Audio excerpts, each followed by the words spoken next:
अस्सलाम वालेकुम, नमस्ते, हेलो एवरीवन। कैसे हैं आप सब लोग? उम्मीद करता हूँ कि आप सब लोग अच्छे होंगे। लास्ट वीडियो हमने 7th वीडियो बनाई थी, उसमें हमने अपने आपको चार्ट याद करने के लिए दिया हुआ। आई होप आप सब ने उसको याद कर लिया होगा। तो अब उसको हमने समझाने के लिए आपको बोला था। अब हम उसको चलते हैं वीडियो की तरफ, आपको समझाते हैं कि उस चार्ट को हम कैसे यूज करते हैं। तो देखिएगा, person, subjective case, positive case, अपने की अंग्रेजी, ये English. Objective case, first person है हमारा आई, वी। आई का सब्जेक्टिव केस है हमारा माई, मी। सब्जेक्टिव केस हमारा फर्स्ट पर्सन में है वी, और अस। वी का सब्जेक्ट पॉजिटिव केस और ऑब्जेक्टिव केस अस। ये हमारा फर्स्ट पर्सन है जिसमें हमारे ये सब्जेक्टिव केस ये है, पॉजिटिव केस ये है, ऑब्जेक्टिव केस ये है। अभी हम सेकंड पर्सन देखेंगे। सेकंड पर्सन में हमारा आपका आएगा यू। यू का पॉजिटिव केस में आएगा योर। योर में इसके यू का ऑब्जेक्टिव केस आएगा यू। इसी तरीके से हम थर्ड पर्सन को समझते हैं।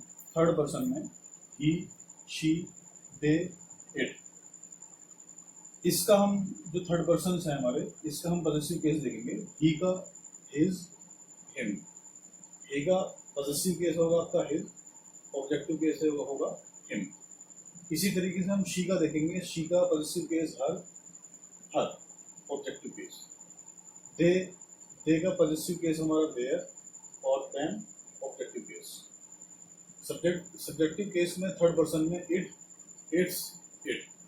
इट का पॉजिटिव केस इट्स और ऑब्जेक्टिव केस इट।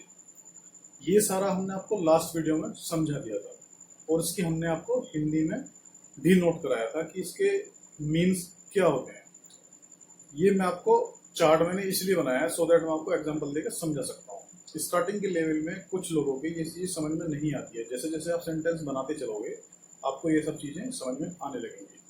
वीडियोज में शॉर्ट बनाता हूँ सो दैट आपको अच्छे से समझ में आए।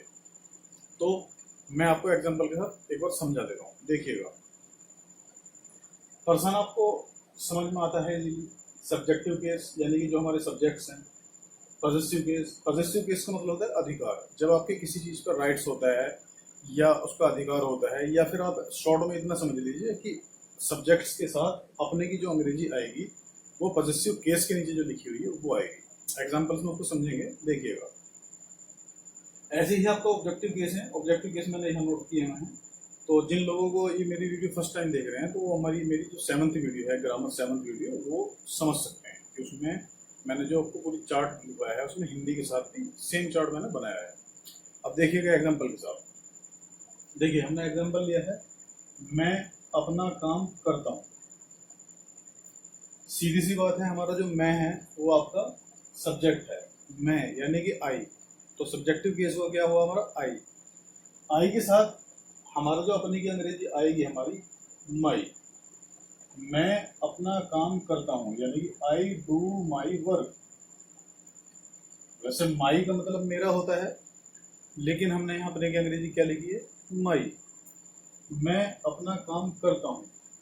यहाँ पे हम ये भी कह सकते हैं मैं मेरा काम करता हूं, लेकिन हमने ये लिखने की जगह कि मैं मेरा काम करता हूं, हमने यहाँ पे नोटिस किया है, लिखा है, नोट किया है कि मैं अपना काम करता हूं। तो सीधी सी बात समझने की ये है कि यहाँ अपने की अंग्रेजी माई आ जाएगी। अगर किसी भी पर्सन को ये चार्ट याद होगा तो उसको पता लगेगा कि हमारा जो सब्जेक्टिव केस है वो आई है। आई के साथ अपने की अंग्रेजी क्या आएगी, माई। बस यही समझने की जरूरत है।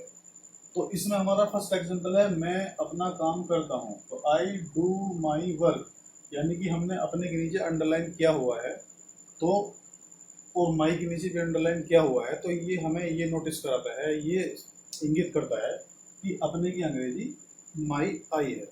आई होप आपके फर्स्ट जो एग्जांपल है ये समझ में आ गया होगा। चलते हैं सेकंड एग्जांपल की तरफ। देखिएगा, सेकंड एग्जांपल है हमारा, तुम अपना काम करते हो। सीधी सी बात यह है कि तुम जो है हमारा क्या है, सब्जेक्टिव केस। तुम की अंग्रेजी क्या बनेगी, यू, यू माने तुम या आप।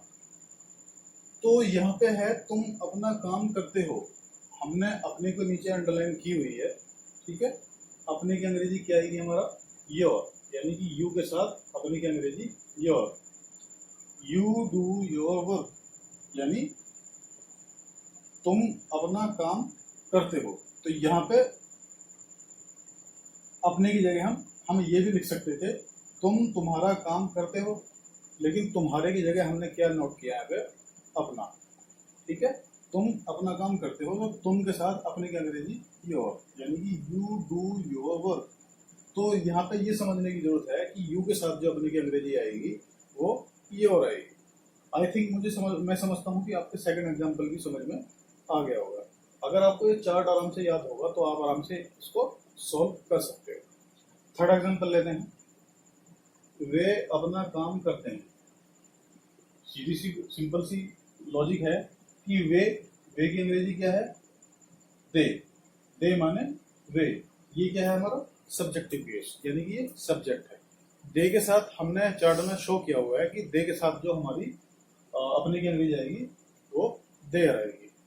तो वे अपना काम करते हैं, इसकी इंग्लिश इधर है, दे डू देयर वर्क, यानी अपने काम का अपने की जो इंग्लिश होगी दे के साथ वो देयर आएगी। सिंपल सी बात यह है, जो अपना है वो हम उसको देयर से रिप्लेस कर देंगे। जैसे कि हमने यहाँ पे लिखा हुआ भी है कि अपने की इंग्लिश जो होगी वो सारे वर्ड्स हैं इन सब्जेक्ट के साथ। अगर ये सब्जेक्ट्स हैं कहीं और वहां कहीं अपने का यूज हो रहा है तो वहां पे हम इनको यूज करेंगे। जैसे दे के साथ हमने यूज किया अपने के लिए देयर। तो सिंपल सा लॉजिक ये बनता है कि वे अपना काम करते हैं, तो अपने की आपकी जो अंग्रेजी है दे के साथ देयर वो उठाकर हम इसको रिप्लेस कर देंगे। That's it. आई थिंक मैं समझता हूँ कि आपको ये वीडियो समझ में आई होगी। अगर स्टार्टिंग में समझ में थोड़ा सा आपको कम आया है तो कोई बात नहीं, आप सेंटेंस के साथ इसको सीखेंगे। जब बच्चे इसको पढ़ते हैं या स्टार्टिंग में जो सेंटेंसेस पढ़ने वाले लोग होते हैं वो जब इसको चार्ट को समझने की कोशिश करते हैं तो जो मेरा एक्सपीरियंस है तो वो कम समझ में आता है आपको। जैसे जैसे सेंटेंस वो करते जाते हैं तो इस चार्ट के हिसाब से वो सीखते जाते हैं। लेकिन मैं समझता हूँ कि मैंने कुछ समझाने की पूरी कोशिश की है। मैंने आपको फर्स्ट एग्जाम्पल आपका फर्स्ट पर्सन से लिया है, सेकंड एग्जाम्पल आपका सेकंड पर्सन से लिया है, थर्ड एग्जाम्पल आपका थर्ड पर्सन से लिया है। तीनों को मैंने आपको एक एक एग्जाम्पल देकर समझाया है। आई होप आपके ये सब कुछ समझ में आ गया होगा। उसके बाद भी आपकी कुछ क्वेरीज है, कुछ कमेंट्स हैं तो प्लीज़ हमें कमेंट्स करके बताइएगा। और हमारे चैनल को सब्सक्राइब कीजिएगा, लाइक कीजिएगा, सो दैट आपको हमारी नोटिफिकेशंस मिलती हुई। मिलते हैं नेक्स्ट वीडियो में। खुदा हाफिज़।